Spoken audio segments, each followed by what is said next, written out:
Hello, everyone, and welcome to day 2 of Africa Textile Talks. I hope you've been enjoying our ongoing program with lots of activities. Please make sure you register and join in all the fun. We've still got a lot to reveal on day 3 tomorrow as well. Today, we're going to be joined by Neermala Luckheenarain. She's an amazing artist, very versatile. She's won many accolades from the Ministry of Arts and Culture in Mauritius. She's exhibited internationally. She has an extremely busy schedule, so we've been extremely grateful to be able to catch up with her last week. Unfortunately, she couldn't join us live due to her busy schedule. But we have had the opportunity to catch up with her, and where she'll be able to talk about her art, her artistry, and also about using sustainable material in her designs and creations. So without further ado, I'll let Daryl, our lovely technician, play our pre-recording of our interview. We hope you enjoy, and please don't forget to log on to our program and register for more events and discussions that we have ongoing. Thank you. Bye-bye. Okay. All right. Welcome everyone to our Africa Textile Talks. We're joined here with Neermala Luckheenarain, have I pronounced that right? And this is a pre-recording that we're having because unfortunately we couldn't have Neermala live with us in the studio, but we're really lucky to have her on board today. So without further ado, Neermala, please introduce yourself. I've been reading a lot of articles and backgrounds, and I come across the word textile designer, but there's just so much more to you. So how would you define your artistry? How would you label yourself if you had to? Good afternoon, everybody. Well, I must say that the credit goes to my mother first. My mother is passed away, but I really honor her in this program because I left for India in the 70s. In the 70s, girls in Mauritius were not going for fine arts. And it's my mother who encouraged me to go for further studies to JJ School of Arts in Mumbai. And then I stayed there for 6 years study in printmaking. Then I came back to Mauritius and I joined the Mahatma Gandhi Institute, a prestigious institute, which started in 1975, but I came in 1980. And I joined the Fine Arts School, introducing printmaking totally at the level of the university as a module, as a full-fledged course in Mauritius. Then I did my master's degree from Brighton in England. And lately I did my PhD from Savitri Phule University in Mumbai on the woman artist in Mauritius. So till today, I'm teaching at the Fine Arts Institute with the master degree students and the degree students on a 4-day basis in the week. Amazing. And it's, I guess, yes. Yeah, I was going to say, I guess being in India, there's a lot of focus on craft, particularly, especially artisanal craft. And you've mentioned that you've also touched upon feminism, a bit of, it sounds there's a lot of traditionalism involved in your work. What would you say the process is for you to be able to identify your images, the subjects, your topics that you try and convey through your work? What's the process behind it? I must say that ever since I was in college, I was using my spare time to do designing for textile, because I was working with Bombay textile mills, and I was doing design to be placed in silkscreen on the materials. So ever since, I had a beautiful idea about how to carry on textile, which is being seen till today also in my work. I also went to various places like in Bengal, how people worked with thread, embroidery, decorating cloth. I went to Bihar to see the Madhubani paintings, which is today one national feature of that place. And thousands of women are painting in that. So craft has a very, very deep sentiment over in India, all throughout, whether it's north, south, east, and west. It has got a very great value.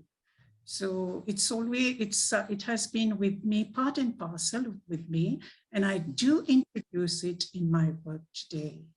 Yes, definitely. And there's one particular work which is, I mean, I probably might be wrong because you've done amazing. There's been an amazing portfolio that you've created, but particularly the textile dress. I believe it's 12 meters high. It involves patchwork. Was it also embroidery? I'm just going to share some images that we've got of your work so we can show the audience. Just bear with me as you explain the inspiration. Particularly, it's a handmade stitched dress, if I'm correct, right? Right. So, yeah. So we've got some of your work right here. So you can talk us through some of the processes and. The huge dress that I made, it was while reading during my PhD. I have been working with women artists, and I've been traveling everywhere in Mauritius to get information about them. So finally I said, why not to pay homage to women at national and international level. So I started the dress in the month of February, and I finished off with it in the month of September. It has been a real good moment for me to leave with that dress.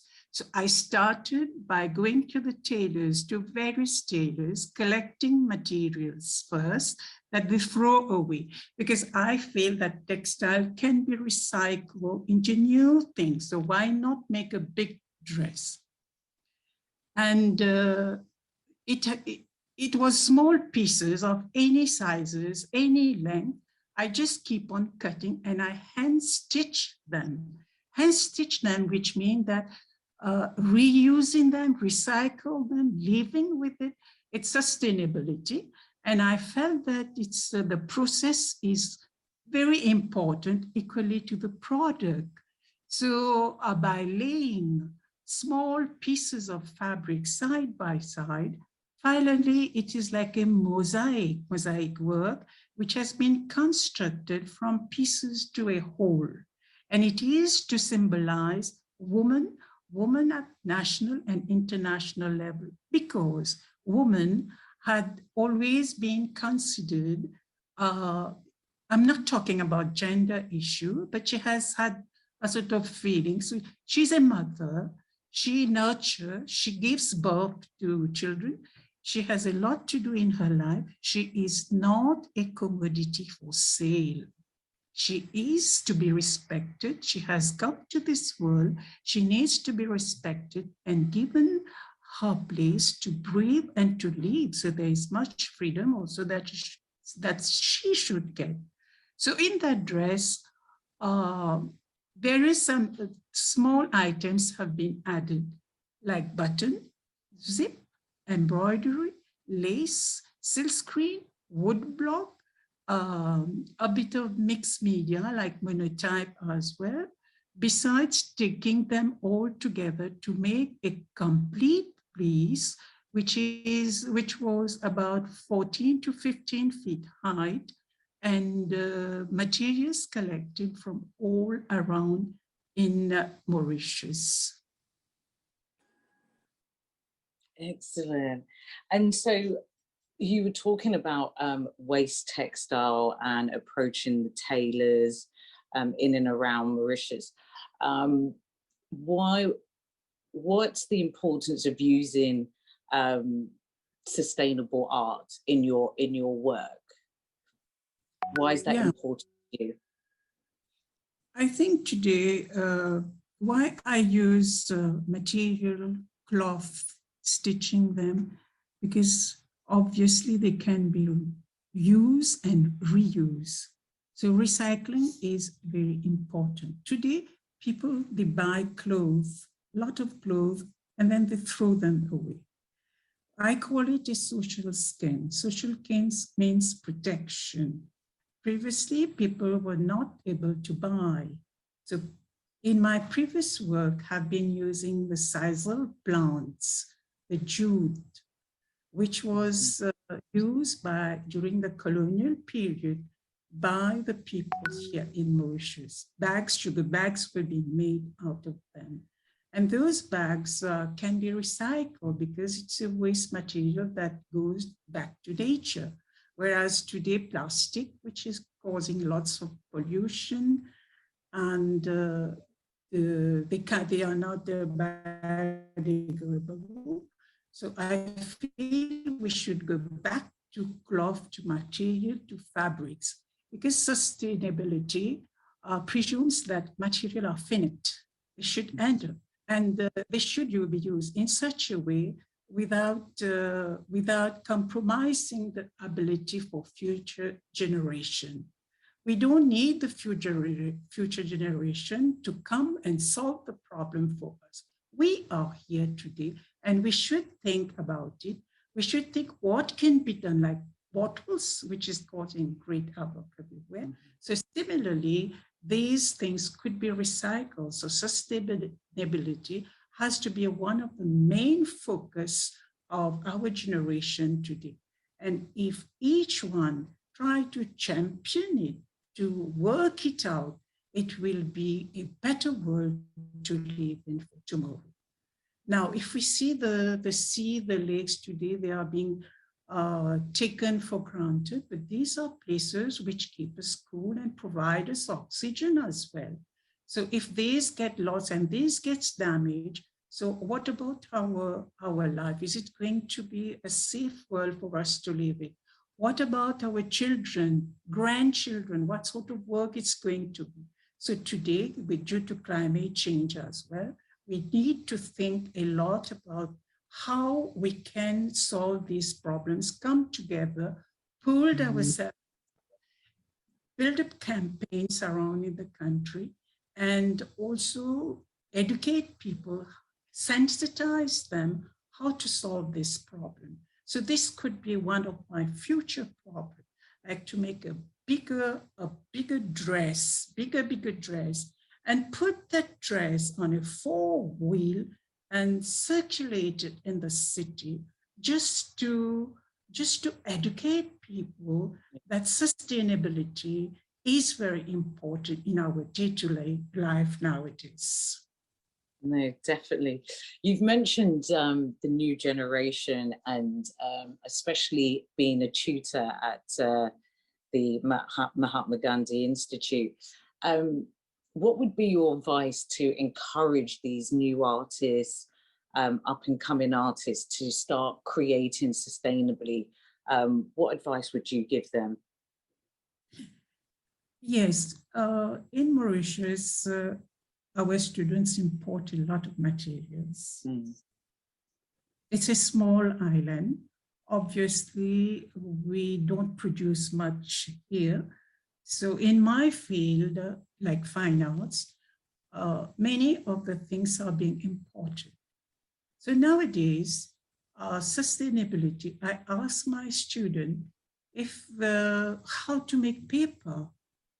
We are making paper nowadays, by using cotton, cloth being thrown away, and we bind them with the ingredients. We make our own paper instead of importing them. Secondly, the color that we use will be, they are vegetable colors. We dye our paper with tea bags, with coffee, we paint with coffee, and we crush leaves, we crush the banana leaves and all. We try to make new things, new color schemes, and ask them to, because of COVID, there was no possibility to get these colors. So the work has to go on. We cannot stop. The process is very important. And they have to keep practicing. So many of them, they felt a little bit discouraged in the beginning. But I said, the process is a rigorous experience. It is a never-ending loop of learning, unlearning, or relearning, whether it is from accidental method that you're getting a spontaneous effect, but there are many possibilities in those use that you have made, which can be used still in the future, and it's not degradable, and it will protect your paper as well. There's no chemical as well. Definitely. So started with it. Definitely. Also, I mean, in regards to inspiring them with sustainable art, especially the younger generation in Mauritius, we also have a lot of craft that's traditional craft that still exists in Mauritius. Do you find that your students are gearing away from the traditional craft, or do you find it becoming reappearing in their art?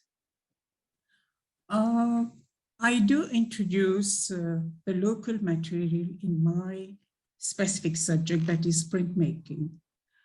Like students, they will go and collect the scraps that they get from the environment. They will expose it on their screen in the dark room, and they can print materials to get back the effect into. So I don't leave out the craft medium away from my work as well.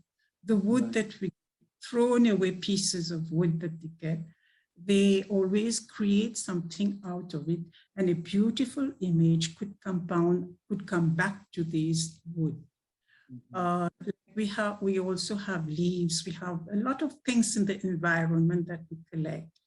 The leaves that baskets are being made from, so they go to the basket maker, they bring us so many things, and we again try to mount something with it and to create the effect on cloth, on textile, on paper, on cardboard, so that it's being visible as a useful piece of work.